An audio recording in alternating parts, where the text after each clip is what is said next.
Alo, Trà Vinh xin chào các bạn. Hôm nay thì theo yêu cầu mình sẽ làm tiếp cái món bánh khoai môn hấp với nhân mặn thập cẩm nè. Bánh này thì mình hấp xong có thể ăn hấp hoặc là ăn chiên đều ngon. Phần bột thì dẻo mềm và thơm mùi rau củ, khoai môn, lạp xưởng. Ăn nó mặn mặn, nó không có bị ngán, rất là dễ ăn. Thì mời các bạn cùng vào bếp để thực hiện món bánh ngon cho gia đình thưởng thức nha. Đầu tiên thì mình chuẩn bị đây là 200g bột gạo, thì các bạn dùng loại nào cũng được ha. 50g bột mì hay là bột mì đa dụng. Hai loại bột này mình dùng là 250g. Và mình có 2 chiếc lạp xưởng khô. Tiếp theo mình có nửa cái củ khoai môn nhỏ nhỏ thôi ha, khoai môn cao gọt sạch vỏ. Nửa cái củ cà rốt cũng nhỏ nhỏ thôi. Rồi bây giờ mình sẽ pha bột trước ha. Mình cho 50g bột mì đa dụng. Tiếp theo là 200g bột gạo. Ở đây là mình dùng cái loại bột gạo lọc á. Trộn sơ cho hai loại bột nó hòa quyện với nhau. Xong rồi mình sẽ lấy nước mình cho vô nha.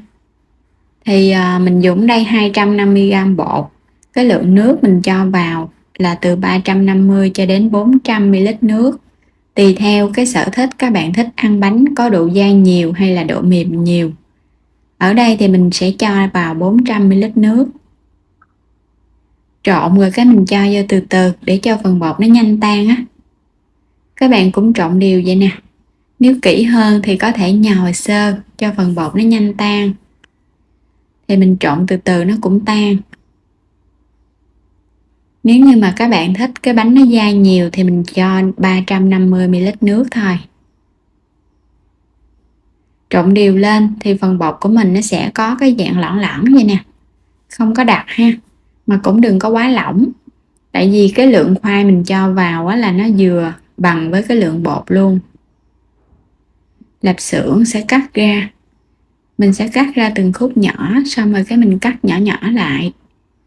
Có thích ăn thêm tôm khô á, thì các bạn ngâm nước sơ rồi cái mình cho chung vào trong bột luôn. Hôm nay thì mình chỉ dùng lạp xưởng thôi à.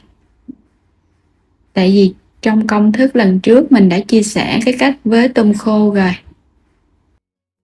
Cắt nhỏ nhỏ lại. Hôm nay thì mình dùng lạp xưởng và thêm một ít cà rốt nữa. Cắt hết 2 chiếc luôn. Xong rồi các bạn sẽ bào sợi phần khoai môn. Bào sợi á, thì nó nhỏ nhỏ cho nó đều, còn các bạn sắc sợ nó không đều á. Mình bào xong hết rồi thì mình để qua một bên. Phần cà rốt mình cũng lấy mình bào luôn. Bào sợi nhỏ nhỏ đều vậy nè, cái mình cho chung vô luôn. Một chút nữa mình sẽ hòa chung với bột. Cho vào một muỗng canh dầu. Các bạn sẽ chiên cái phần lạp xưởng cho nó thơm lên. Mình chỉ cần chiên sơ qua vậy nè. Khi mà các bạn thấy lạp xưởng nó săn thơm lên vậy là được nè. Tiếp theo thì mình cho hết cái phần khoai môn và cà rốt vào mình xào. Xào cho nó có cái phần dầu của lạp xưởng nó ra, nó sẽ thơm. Xào đều lên rồi cái mình nêm gia vị vô. Gia vị mình có là đường, hạt nêm, muối và một ít tiêu xay. Mỗi loại các bạn chỉ dùng nửa muỗng cà phê thôi và một muỗng canh dầu hào. Trộn đều lên cho gia vị nó ngấm đều. Thì cái bánh này mình nêm vậy là nó vừa ăn luôn nha, không có bị quá đậm, cũng đừng có quá nhạt, ăn nó cũng không ngon. Xong phần nhân rồi, bây giờ các bạn khuấy bột đều lên. Trong lúc mà nhân nó còn nóng á, mình cho bột vô luôn nha, để cho phần bột của mình nó không có bị lắng ở dưới đáy á. Trộn đều lên, cho nó quyện vào trong cái khoai luôn. Phần khoai còn nóng á, các bạn cho vô vậy nè, bột của mình nó sẽ có tái tái lại một chút á. Khi mà mình khuấy vô trong khuôn á, nó không có bị lắng ở dưới đáy khuôn, bột nó sẽ hòa đều với nhau. Mình dùng cái khuôn này là 22cm, lót ở bên dưới là miếng giấy nướng, hoặc là các bạn thoa dầu để chống dính nha. Rồi mình sẽ lấy toàn bộ phần bột mình cho vô trong khuôn luôn. Mình dùng cái khuôn này thì ra cái bánh nó cũng mỏng vừa, Nếu các bạn thích cái bánh nó dày hơn thì có thể dùng khuôn 20. Dàn cho cái lớp mặt nó đều. Mình khuấy bột vậy nè, bột nó sẽ đặc lại, nó không có bị lợn cợn, và khi mà mình hấp nó không bị lắng nữa. Rồi mình sẽ đem bánh đi hấp. Bánh này thì mình hấp nửa tiếng với lửa vừa, tính từ lúc nước đã sôi. Sau nửa tiếng thì bánh nó chín rồi. Để kiểm tra bánh chín chưa thì mình xăm vào giữa khuôn, dở lên thấy không có còn bột ướt nữa là bánh nó chín.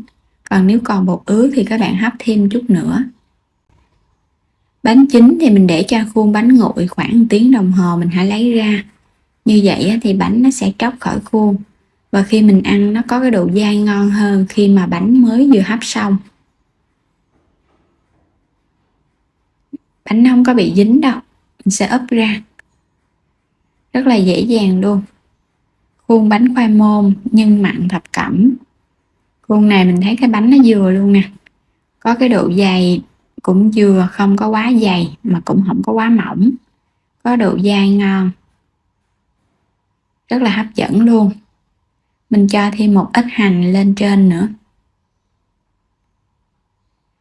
Cắt bánh thì các bạn có thể bọc cái cây dao, hoặc là mình dùng cây dao bằng nhựa vậy nè. Cắt cái bánh không có bị dính. Mình cắt nó láng bóng hơn á, cái bánh nhìn cũng ngon hơn nữa. Sẽ cắt ra những cái miếng nhỏ nhỏ. Các bạn thích ăn chiên á thì như vậy nè, xong rồi mình sẽ đem chiên lại. Còn không thì mình ăn không vậy nha. Bánh rất là ngon luôn. Chiên lại thì nó có nhiều dầu mỡ, ăn nó sẽ dễ bị ngán. Còn mình ăn vậy thì nó ngon mà không có bị ngán nữa. Hấp dẫn ha, đầy đủ màu sắc nè. Bây giờ thì mời các bạn cùng thưởng thức nha. Bột dai dai mềm mềm, ăn lạp xưởng nó thơm thơm, gia vị mình nêm có cái độ mặn ngọt cũng vừa miệng, không có quá đậm đâu. Khoai môn thì các bạn ăn nó bùi bùi, rất là hấp dẫn luôn. Bánh này thì ngon hơn so với bánh củ cải vì mình dùng nguyên liệu là khoai môn, ăn nó bùi bùi thơm thơm. Và mình có thể chiên lại hoặc là mình ăn không. Nếu chiên thì các bạn ăn cùng với rau, đồ chua rồi chan thêm nước mắm cũng hấp dẫn lắm á. Và đến đây thì mình chúc các bạn ngon miệng với món bánh khoai môn hấp kiểu mới của mình. Đừng quên đăng ký kênh để nhận các video mỗi ngày, xem kênh ủng hộ mình nha. Xin chào tạm biệt và hẹn gặp lại các bạn ở những video tiếp theo.